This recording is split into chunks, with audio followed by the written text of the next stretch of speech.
sahbihi fi kulli lamhatu wa nafasin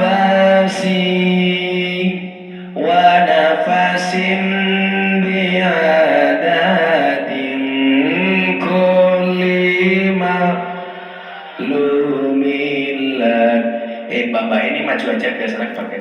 Sampai maju aja, jadi maju aja sini, maju. Mbak sing belakang maju, merapat ke sini. Tak sadar mateng loh, maju. Maju dikit lagi nggak apa, dok, maju dikit lagi nggak apa-apa, sedikit lagi nggak apa-apa. Mas Isap di sini, jangan di situ, nanti dikira gelem.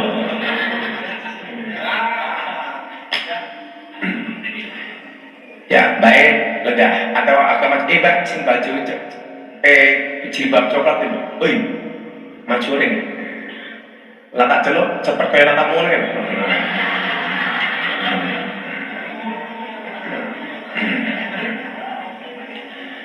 Kita mulai kajian kita malam hari ini dengan membaca suratul Fatihah bersama-sama. Mudah-mudahan sebesar apapun dosa kita, Allah berkenan untuk mengampuninya. Rahmat dan kasih sayang Allah untuk kita semuanya. Ala hadiniyah al-Fatihah. Bismillah.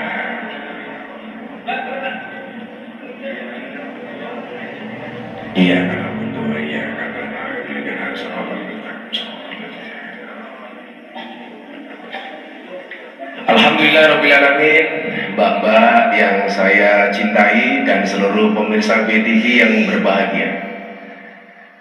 Ya diatur cangkemmu coba terbakar.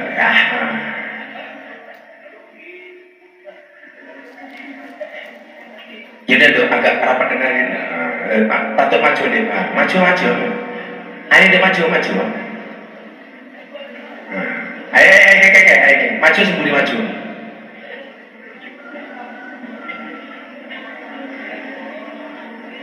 So, muka-muka gue suka suka tak bangun di gedung sing gede. Main di ngaji nanti karaoke. Nah, ya kayak di bab kita itu yang maju sih dari situ. Alhamdulillahirobbilalamin. Akhirnya saya kembali bisa sowan. Wis menang macam kamu menang wes tau wes.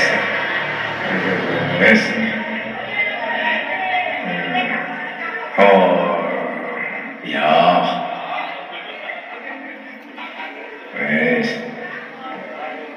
Wes menang apa kira mungkin sangat terwong itu tak ada nira mungkin. Lagi ngatur bojomu ra iso ngatur wong liya ora mungkin. Bon pencegah. Yang lain duduk di belakang enggak apa-apa. Coba yang di luar menyesuaikan, segera duduk. Kalau mau luas di Jalan Malioboro sana.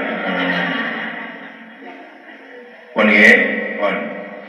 Alhamdulillahirobbilalamin. Terima kasih atas perkenannya Mbak kembali bertemu dengan saya. Mudah-mudahan pertemuan ini membawa kebaikan untuk kita semuanya. Tidak ada satu tempat yang lebih mulia daripada majelis ilmu.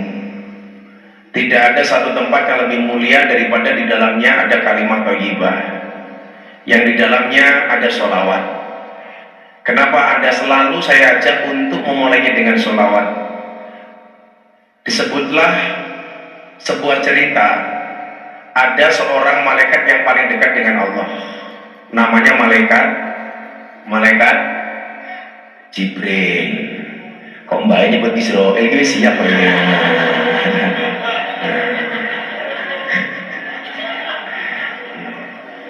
Malaikat Jibril ini dia berbangga hati. Kenapa? Karena penciptaan malaikat Jibril itu sempurna, bentuknya bagus. Malaikat Jibril diciptakan dalam sebaik-baiknya bentuk, sehingga siapapun yang melihatnya pasti jatuh cinta. Jadi sebenarnya orang cinta dengan fisik yang bagus itu sebenarnya sah-sah saja, walaupun bukan tolak ukur utama. Malaikat Jibril pede, dia bentuknya bagus, karena dia merasa dikaruniai bodi yang bagus, bentuk yang bagus, Dia berterima kasih sama Allah. Terima kasihnya dalam bentuk apa? Malaikat Jibril ini sholat 2 rakaat, yang 1 rakaatnya 20 tahun. 1 rakaatnya dilakukan 20 tahun. Berarti kalau 2 rakaat 40 tahun. Coba, itu malaikat Jibril. 1 rakaatnya 20 tahun belum selesai. Kalau 2 rakaat berarti 40 tahun. Kalau kita kan beda. Kan biasanya mat kolam cing, komat teko salam kencing. Kalau kita itu kan aneh. Sholatmu main-main, tapi permintaanmu bukan main. Permintaanmu beribu-ribu, tapi sujudmu terburu-buru. Allah telah memberimu semuanya, tapi ibadahmu semaunya. Itu anak sana ya. Itu kompleks sana gitu. Kalau kompleks ini insya Allah lebih parah. Nah, kemudian Allah bangga. Tapi setelah malaikat Jibril ini sholat, Allah katakan kepada malaikat Jibril, Jibril, kamu jangan berbangga hati. Nanti di akhir zaman akan ada umat yang aku lebih cinta kepada mereka dibandingkan kepadamu, wahai Jibril. Kemudian malaikat Jibril bertanya, siapa Tuhan? Umatnya Nabi Muhammad SAW. Walaupun dia sholatnya tidak sebagus sholatmu, sujudnya tidak sepanjang sujudmu, bacaannya tidak sefasih bacaanmu, rokaatnya tidak sepanjang rokaatmu, walaupun sholatnya salah, bacaannya pas-pasan, bahkan mungkin dalam sholat pun dia lupa bilangan rokaatnya, tetapi aku lebih mencintainya karena Nabi Muhammad SAW. Maka beruntunglah kita semuanya sebagai umatnya Nabi Muhammad. Satu ketika Nabi Muhammad bersama malaikat Jibril melihat ada seorang malaikat yang jarinya ini jumlahnya jutaan. Jadi kita itu gak bisa membayangkan malaikat itu bentuknya kayak apa, ya terserah Allah. Ini ada satu malaikat yang jarinya jumlahnya jutaan jari. Nabi Muhammad bertanya kepada malaikat Jibril, Cici, apa mat? Kan mereka jabe mede. Jabe mede. Besti. Apa wahai kekasihku Muhammad? Itu siapa? Itu siapa wahai Jibril? Kok ada malaikat jarinya banyak? Dijawab oleh malaikat Jibril, dia adalah malaikat penghitung hujan. Turunnya air hujan itu kita dihitung. Akhirnya Nabi Muhammad mendatangi malaikat ini. Bro, dijawab sama malaikatnya, hai guys. Bener kamu malaikat menghitung turunnya air hujan? Oh iya bener. Bisa nggak kamu menghitung jumlah air hujan yang turun? Bisa. Air hujan yang mana yang kamu hitung? Sejak awal dunia diciptakan sampai besok akhir zaman. Dan tidak satupun air hujan itu terjatuh kecuali ada dalam hitungan. Kemudian Nabi Muhammad SAW bertanya kepada malaikat ini, wahai malaikat, ada nggak jumlah bilangan yang tidak bisa kamu hitung? Dijawab sama malaikat ini, ada. Bilangan apa itu yang tidak bisa kamu hitung? Ketika umatmu bersolawat kepadamu, aku tidak bisa menghitung berapa jumlah rahmatnya Allah yang diberikan kepada orang yang membaca solawat. Ternyata rahmatnya Allah tidak bisa dihitung oleh malaikat penghitung jumlah tetesan air hujan. Ketika rahmat Allah diberikan kepada umat Nabi Muhammad yang bersolawat. Coba. Inilah kemudian keuntungan kita sebagai umatnya Nabi Muhammad. Akan saya bacakan satu hadis yang lebih komplit. Tadi di klub itu cuma saya ambil depannya doang. Bagaimana kemudian Allah menciptakan rahmatnya untuk kita semuanya. Dan kita ini mohon maaf, saya yakin termasuk orang yang dapat kasih sayangnya Allah di dunia loh. Amin. Coba kalau nggak ada kasih sayang Allah, kira-kira Allah mampu nggak menghentikan tamu tidak datang ke sarkem? Kira-kira bisa nggak? Bisa. Tapi nyatanya Allah masih mengizinkan banyak tamu yang bergentayangan di sarkem. Itu menunjukkan rahmatnya Allah. Makanya kenapa dalam bahasa basmalah itu ada Ar-Rahman, ada Ar-Rahim. Rahman itu adalah kasih sayangnya Allah di dunia yang diberikan kepada siapapun, baik orang Islam maupun non-Islam, baik manusia maupun hewan, baik manusia maupun tumbuh-tumbuhan, baik yang sholat maupun yang tidak sholat, baik yang ke masjid maupun yang ke sarkem, baik yang sama suaminya maupun dengan suaminya tetangganya. Karena rahmatnya Allah ini diberikan kepada semuanya. Maka dikatakan dalam satu hadis, faqad qala Rasulullah sallallahu alaihi wasallam, Inna Allah ta'ala mi'ata rahmah. Allah itu mempunyai 100 rahmat. Ada berapa, Bu? 100.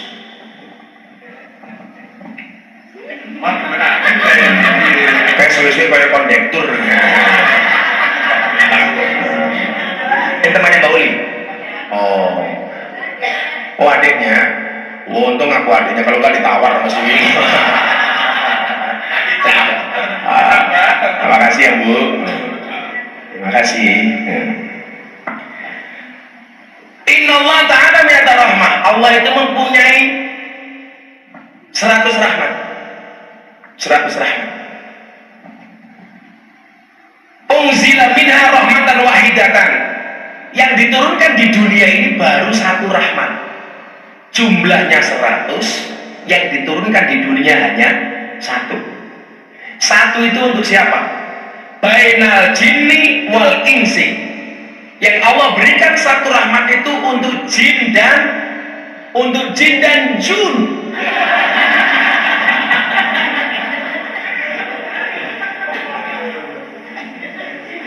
Kan kemarin heboh gara-gara ada penampakan pengajian di belakangnya Gus Miftah. Orang berspekulasi, itu siapa? Ada yang jawab Dewi Lanjar. Itu siapa? Ratu Kidul. Saya ditanya sama wartawan, gimana Gus? Ya saya bersyukur, Nyirok Kidul sudah bertobat. Ternyata Nyirok Kidul sudah mulai mau ngaji. Siapa tahu tahun depan Nyirok Kidul sudah menjadi anggota muslimat. 1 rahmat ini Allah turunkan bainal jin wal ins. Allah turunkan di tengah jin dan manusia. Wat thair dan burung-burung, wal bahaim dan binatang ternak, wal hawam dan serangga. Jadi 1 ini dibagi-bagi dulu. Yo, menungso ya dapat, jin dapat, burung dapat, binatang dapat, serangga dapat. Termasuk kecoa itu juga dapat rahmatnya. Makanya kenapa kalau di kamar mandi itu ada kecoa di kamar saya nggak berani bunuh. Saya nyuruh santri. Saya nggak tega. Kan bodiku Rambo, hatiku Romeo. Body atletis, hatinya Teletubbies. Bade-bade tapi beda. Bodinya pria, hatinya waria. Kemudian apa? Dari 1 itu dibagi-bagi di jin, manusia, burung, binatang ternak dan serangga. Dengan 1 kasih sayang itu via ya ta'atofuna. Tetapi dengan 1 rahmat itu saja mereka ada kasih sayang di antara 1 dan yang lainnya. Makanya kenapa walaupun dengan 1 rahmat kita kemudian dianugerahkan rasa cinta. Cuman memang kadarnya berbeda-beda. Ada yang agak kasar. Setiap melihat ahli maksiat mereka nggak terima. Tutup. Nutupnya pakai apa? Takbir. Sarkem lain. Mana takbir? Kan baru lihat aneh kan, dengar takbir malah lari. Karena yang mengucapkan orang-orang yang menakutkan. Seharusnya kalau masuk sarkem jangan bilang takbir, tapi apa? Takbir. Makanya saya itu agak nggak begitu sembrono ngomong takbir. Karena bagi saya itu kalimat suci. Jangan Ramadan ada restoran buka takbir, ada kemaksiatan takbir, bukan seperti itu caranya. Menurut saya itu paling saya itu paling nggak bisa pakai atribut-atribut yang bertuliskan kalimat thayyibah, topi, la ilaha illallah. Bukan berarti saya benci, tetapi tanggung jawabnya berat. Apalagi tanggung jawab secara makna. Fisiknya saja kamu kencing nggak dicopot topinya sudah dosa. Kamu nggak menjaga kesucian, la ilaha illallah. Saya nggak berani kaos, termasuk mbak-mbak yang latah bikin undangan pernikahan, dikasih 1 ayat dari surat Ar-Rum ayat 21. Wa min ayatihi an khalaqalakum min anfusikum azwajan. Pertanyaan saya, fungsi ayat dalam undangan itu untuk apa? Padahal faktanya kalau undangan sudah dibaca pasti dibuang. Berarti apa? Dia membuat ayat. Boya kalau bikin undangan biar kelihatan Islami Gus. Kalau pengen kelihatan Islami jangan ayatnya yang ditulis. Kamu di pelaminan wajahmu dilukis kayak kubah masjid. Kegiatan Islami banget gitu. Ngapain harus mengorbankan ayat? Kalau bikin undangan dia sederhana saja. Mohon adanya di pernikahan kami pulung dengan Mbak Sarkem, umpamanya kan. Gitu. Hari Jumat tanggal 15 2023 bawahnya ditulisi mohon 200.000. Wong faktanya mohon doa restu dikasih restu nggak dikasih 200.000 juga nggak berkenan kok. Gitu. Betul bu? Besok kalau kamu menikah ya, loh siapa tahu kan ada jodoh lagi kan. Wahai para janda ingatlah, bisa jadi cinta pertamamu meninggalkan luka, tapi yakinlah cinta kedua mungkin insya Allah menghadirkan surga. Iya. Karena kalau nikah dengan janda tidak ada malam pertama, adanya malam terusan.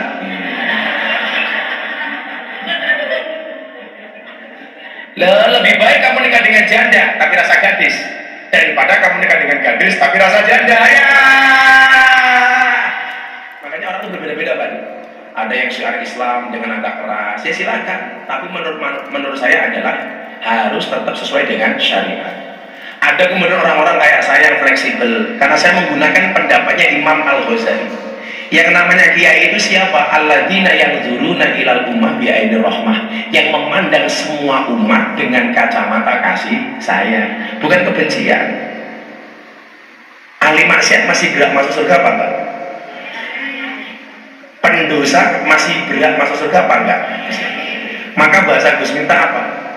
Surga dan neraka Allah ciptakan sama-sama untuk ahli maksiat.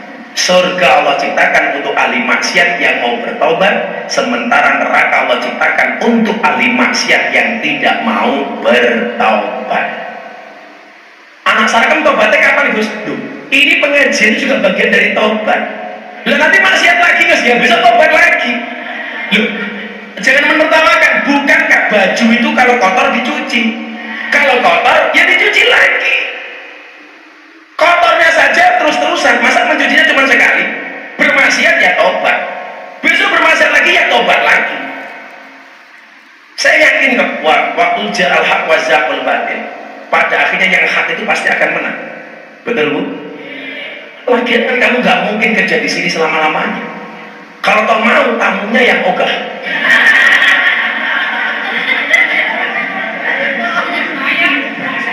Supaya cangkemmu ya orang. Itu bukan expired tapi susu fragmentasi.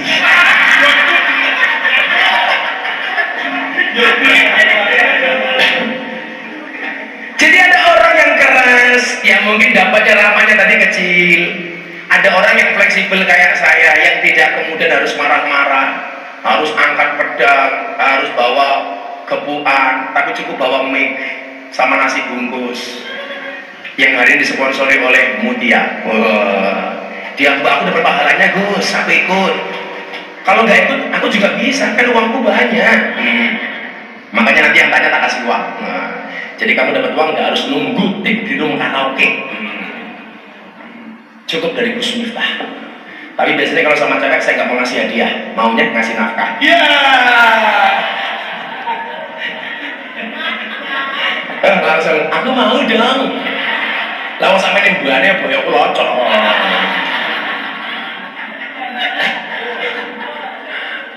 Hei ya temi.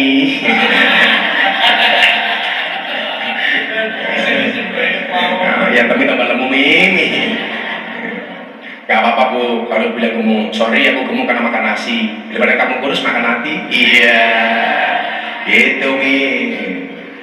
Kamu gak gemuk kok, kamu masih muat di hatinya.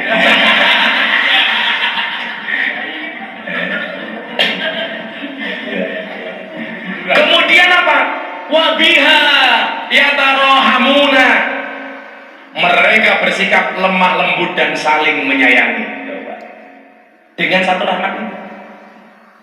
Makanya Allah itu luar biasa, yang maksiat, yang ibadah semuanya dikasih. Makanya ada bahasa begini dalilnya, innallaha yu'ti dunya ila man yuhibbu wa man la yuhibbu. Allah itu memberikan dunia kepada yang dicintai dan kepada yang tidak dicintai. Yang dicintai ya dikasih, yang tidak dicintai juga dikasih. Jadi kalau kamu, oh saya ini kaya, pasti Allah suka sama saya, belum tentu. Yang nggak disukai Allah pun tetap dikasih. Tapi ingat diteruskan, walakin yu'tiddin ila man yuhibbu. Tetapi Allah akan memberikan agama hanya bagi orang yang dicintai. Tuh dengerin. Kalau dunia, saya ngapi, saya ngelak, semuanya dikasih. Kalau ukuran kekayaan dan dunia itu diukur dari ibadah, seharusnya yang paling kaya adalah para kiai dan para ustadz, pastor, romo dan lain sebagainya. Tapi nyatanya, Mbak Sarkem lebih banyak yang lebih happy dibandingkan Pak Kiai. Ini kan wajah-wajah bahagia. Karena yang ditunggu akhirnya datang juga. Wah, siapa aku? Masanya temi.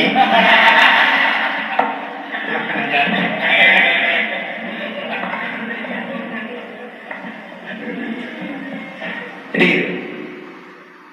satu saja dunia seindah ini tuh. Problemnya adalah orang itu selalu mengukur kesuksesan dunia dengan harta. Betul? Wah, saya anakku sudah mobil, anakku sudah punya rumah, anakku sudah punya apartemen, anakku kemana-mana ada sopir pribadi. Tapi begitu anaknya bisa sholat, anakku ini soalnya mau sholat, aneh nggak? Anakku bisanya cuma ngaji, kita nggak bangga. Anakku bisanya cuma sholat. Takdir Allah terbaik adalah ketika Allah takdirkan kita untuk menjadi orang yang bisa sujud. Sehingga kalau tolak ukurnya itu, kita agak belerang lihat orang kaya. Orang kaya nggak sholat itu apa gitu. Di dunia ini kita nggak usah iri sama orang, kecuali dengan dua orang ini, dengan dua tipe orang ini. Coba ingat. Nggak usah iri dengan siapapun, kecuali dengan dua hal ini. Satu, orang kaya yang dia menghabiskan hartanya untuk sedekah, itu baru kamu boleh iri. Orang kaya yang hartanya dihabiskan untuk sedekah. Kemudian apa? Orang yang berilmu dan waktunya dihabiskan untuk mengajar, itu baru kamu boleh iri.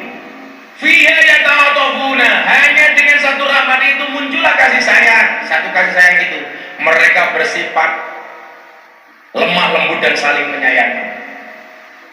Maka ya nyuwun sewu, ternyata kasih sayang Allah itu banyak diberikan kepada orang yang di dalam hatinya ada cinta dan kasih sayang. Ibadahmu pas-pasan, tetapi kamu nggak mempunyai rasa benci, itu jauh lebih istimewa daripada ibadahmu banyak, tapi hatimu penuh dengan kebencian. Saya itu lebih baik dibenci daripada saya membenci. Kalau Anda lihat YouTube saya, atau lihat di siaran saya Jalan Dakwah Gus Miftah TV itu, dulu masih ingat kan, kalau mau tidur Gus Miftah berdoa 4 hal. Coba Bapak praktekkan. Lah Bapak bingung lagi jawabnya, gimana saya mau praktekkan Gus? Kan saya tidurnya sama orang lain. Ya wis, pokoknya dengerin doa yang selalu saya baca ini. Kenapa saya itu nggak pernah benci sama orang? Saya punya prinsip lebih baik saya dibenci daripada saya membenci, lebih baik saya dizolimi daripada saya menzolimi, lebih baik saya ditipu daripada saya menipu, lebih baik saya dipukul daripada saya memukul. Faktanya dari dulu saya bergaul dengan anak dunia malam, dengan bapaknya Mas Yuda, Babe, Gunjet, dan semua orang, termasuk dengan Maung Hercules di Jakarta itu. Sampai hari ini saya belum pernah memukul orang. Bahkan membunuh kecoa pun saya nggak tega. Aku zizi.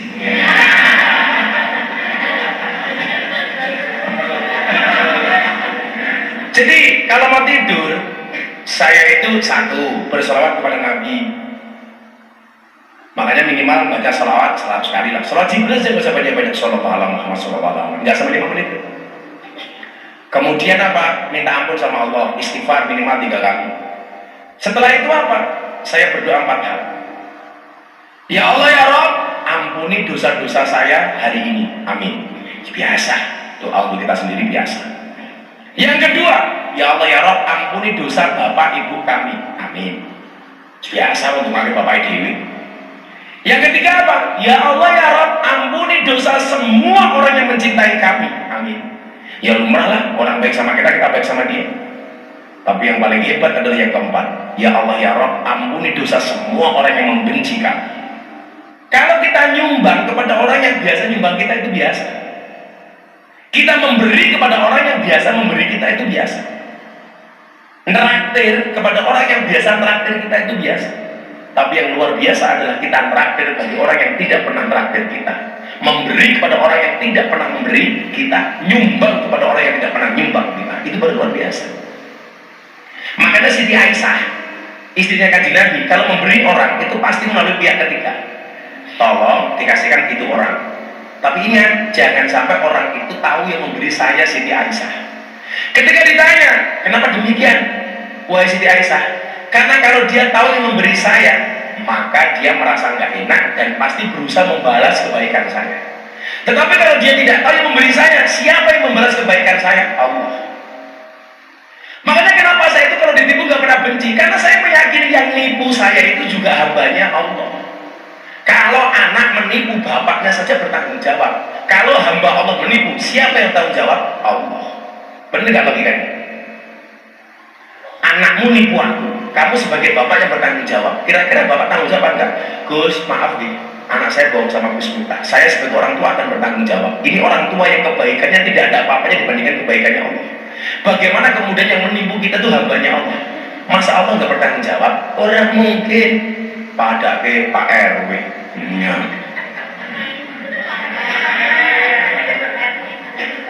Nggak berani masuk di dalam, takut dibully. Kita doakan Pak RW panjang umur.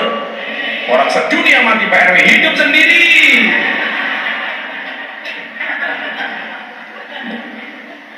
Coba, itu alasan kenapa saya selalu ya ta'afun, ya ta'rohamun.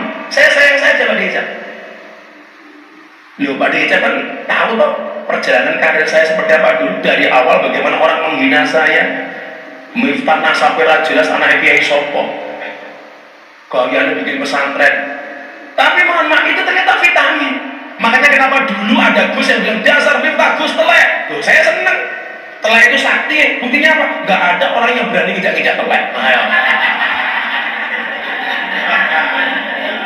Loh, betul. Bahkan telek itu bisa membuat orang, telek itu sakti. Buktinya orang injak langsung diklat. Aduh, telek. Jadi kadang-kadang loh, tumbuhan itu bisa subur. Kenapa? Ya karena ada pupuk. Pupuknya telek-teleknya bau. Omongan-omongan orang yang bau ke kita itu pupuk. Maka begitu kita subur, jadilah seperti mangga. Kenapa mangga? Mangga itu dilempar dengan kayu, dilempar dengan batu, yang diberikan apa? Buahnya. Semakin kita dijelekin sama orang, kasih kebaikan. Ingat, bukan ombaknya yang besar, tetapi perahunya yang terlalu kecil. Bukan ujiannya yang besar, tapi iman kita yang terlalu lemah. Kita tidak bisa ngatur ombak, tapi kita bisa belajar berselancar. Kita tidak bisa ngatur omongan orang kepada kita, tetapi kita bisa ngatur bagaimana menghadapi omongan orang lain kepada kita. Ketika kita diajar, prinsipnya apa? Badai itu datang tidak untuk mengganggu hidupmu, tapi untuk membersihkan. 9 rahmatnya Allah dikatakan apa? Tis'an wa tis'ina rahmatan, 99 rahmat yarhamu biya ibadahu yaumal qiyamah. 99 rahmatnya Allah itu besok diberikan di hari kiamat untuk hambanya. Coba Anda bayangkan, satu rahmat saja dunia menyenangkan seperti ini. Yang 99 Allah sisakan besok di hari kiamat, di hari akhir. Tujuannya apa? Ketika hambanya datang dengan penuh dosa, Allah masih punya deposito 99 rahmat. Coba. Nah, kopi ini bagian dari satu rahmatnya Allah yang terlambat. Oh, ya Allah, makasih ya. Dan gelasnya model angkringan sarkem.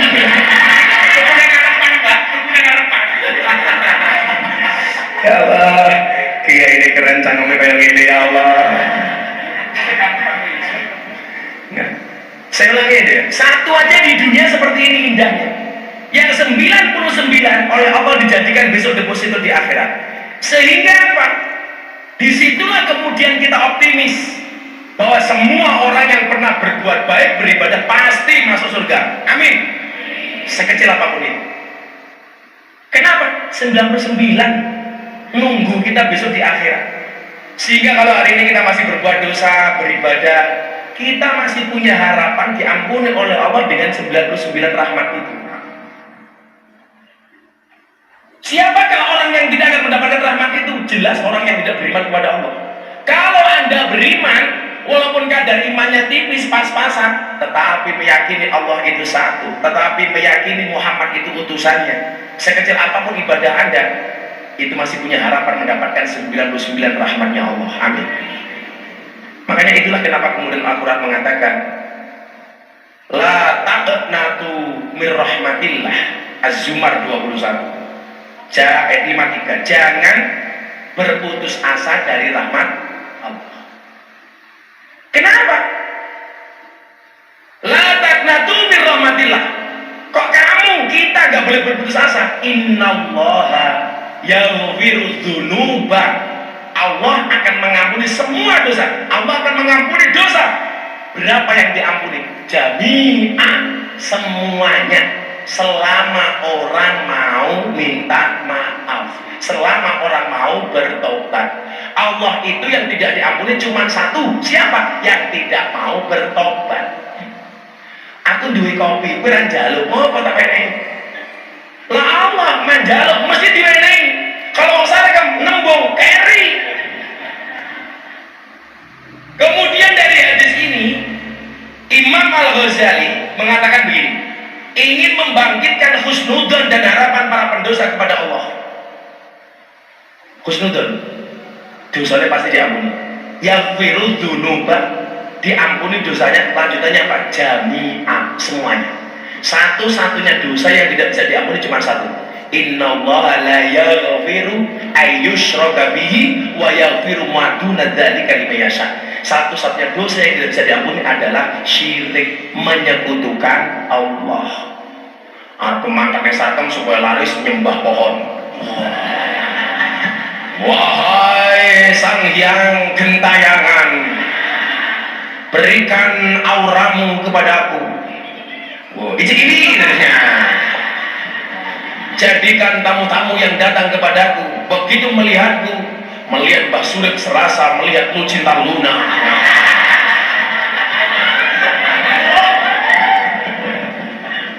Sudah, makanya perilaku-perilaku yang maksiatnya berlebih tolong dihindari. Contoh pasang susu, untuk apa? Alah, siapa yang bisa membuktikan pasang susu pasti laris? Rauno. Jujur.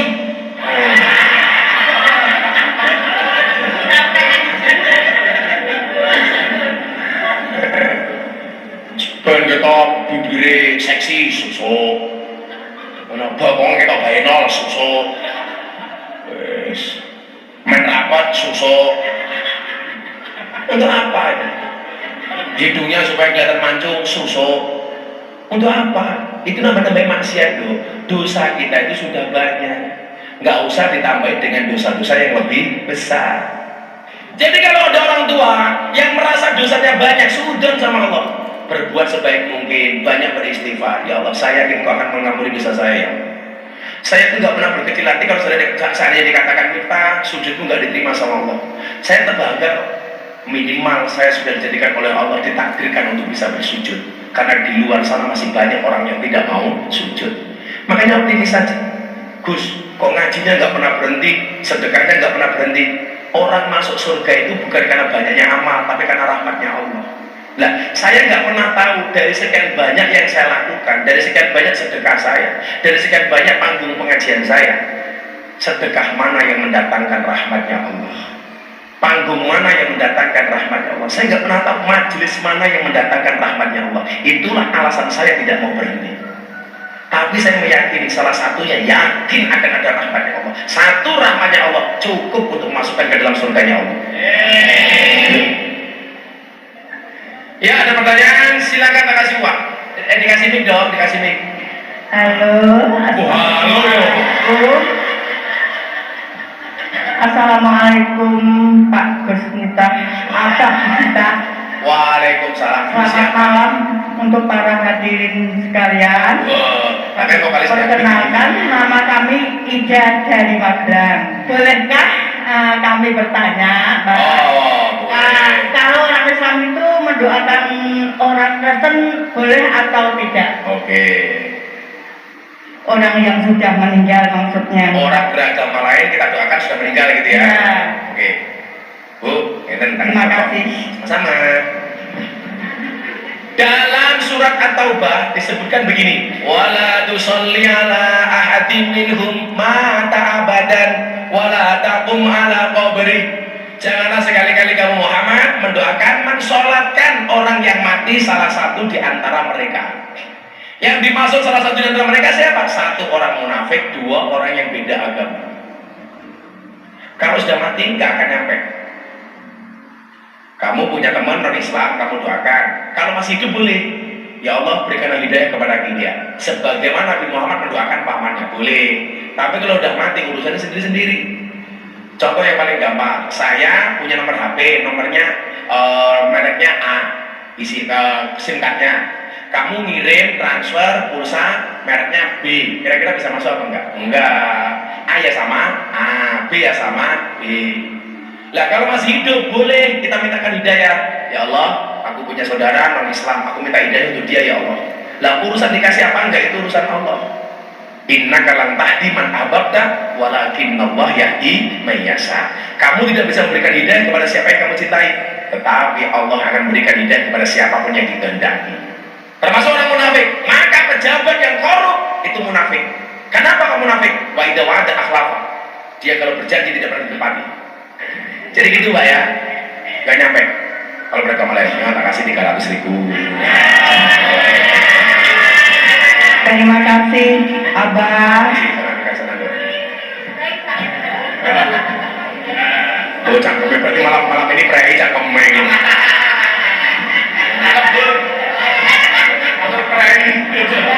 Ada lagi? Ayo, saya perhatikan bapaknya. Ayo, bapaknya. Ayo, bapaknya. Mana. Yang belakang dulu. Tuh, yang ngadu. Kamu berdiri nggak berdiri? Nah itu. Kasih miknya ini. Dirantai miknya. Assalamualaikum warahmatullahi wabarakatuh. Waalaikumsalam warahmatullahi wabarakatuh. Saya bernama Nanda dari Losmen Lestari. Losmen Lestari. Nanda umurnya berapa Nanda? 33. 33. Di sini berapa tahun Nanda? 1 tahun lebih lah. Lebih. Ya. Kamu bahagia Nanda? Setengah-setengah. Aslinya mana Nanda? Aslinya Blitar, Gus. Oh Blitar. Ya. Itu kabupaten yang tiap hari ulang tahun. Blitar. Pertanyaannya apa Mbak Nanda? Gini Gus, kan pernah pengalaman ya di sini dapat tamu itu yang bule luar negeri gitu kan? Iya, Ya. Enggak sunat mesti.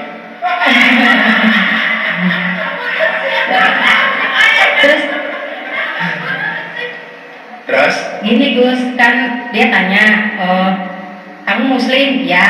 Terus kamu punya anak? Ya, ada gitu. Terus kamu kerja di sini cari apa? Gitu. Many uang gitu. Ya, gitu kan. Money apa?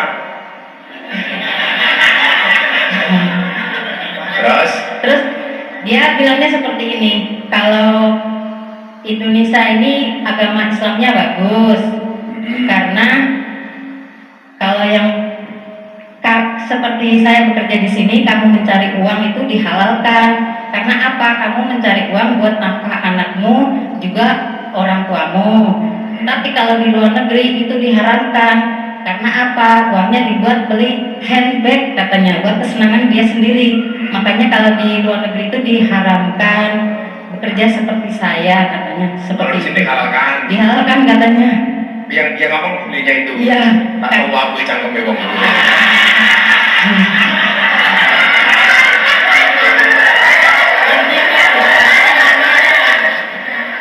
Iya. Maksudnya itu kok kalau di luar kok diharamkan karena buat beli handbag, kalau di kita di Muslim Indonesia kok dihalalkan karena buat apa? Bagaimana saya menanggapi pernyataan itu gitu? Iya Gus. Ya. Itu maksudnya. Coba ini ayatnya dibaca ya. Fas'alu ahla dzikri in kuntum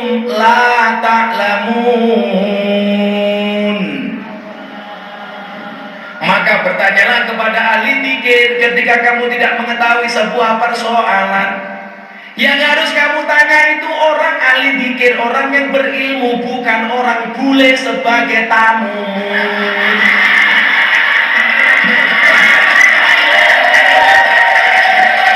Maka kalimatnya Gus Miftah apa dok? Gini Gus, maksudnya saya si bulenya itu ngomong ngasih tahu saya gitu loh. Iya makanya saya tahu. Bercanda. Saya ngerti, saya paham. Maksud saya adalah ikutlah pendapat ahli, jangan ikut-ikutan orang yang ahli berpendapat.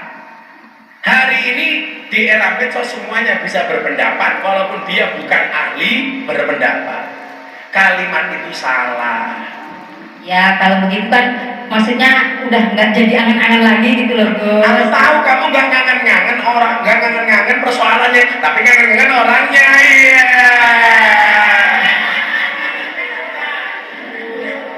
Tak kasih tahu sedikit ya, tak kasih bocorannya.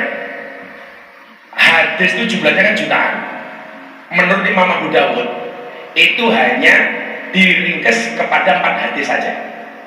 Yang pertama innamal a'malu binniyat, segala sesuatu tergantung niat dan tujuannya. Kemudian yang kedua apa? Min husnil islamil mar'i tarkuhu ma la ya'nihi. Kebaikan dari seorang muslim itu adalah meninggalkan yang tidak ada manfaatnya. Yang ketiga apa? Al halalu bayyinun wal haramu bayyinun. Yang halal itu jelas dan yang haram itu jelas. Gak bisa untuk halal sama haram jadi satu, itu gak bisa. Yang halal ya halal, haram ya haram. Gak ada istilah remeng-remeng. Istilahnya subhat ada. Wa bainahuma subuhatun. Di antaranya adalah subhat. Nah, yang kita lakukan ya kalau halal ya bilang halal, haram ya bilang haram. Kamu bilang begini, Tuhan saya ngerti pekerjaan saya ini haram, hasilnya mungkin juga tidak baik haram. Tapi Tuhan saya belum bisa meninggalkan ini, kenapa? Karena ini saya menafkahi untuk anak dan istri saya, anak suami saya, anak buah saya.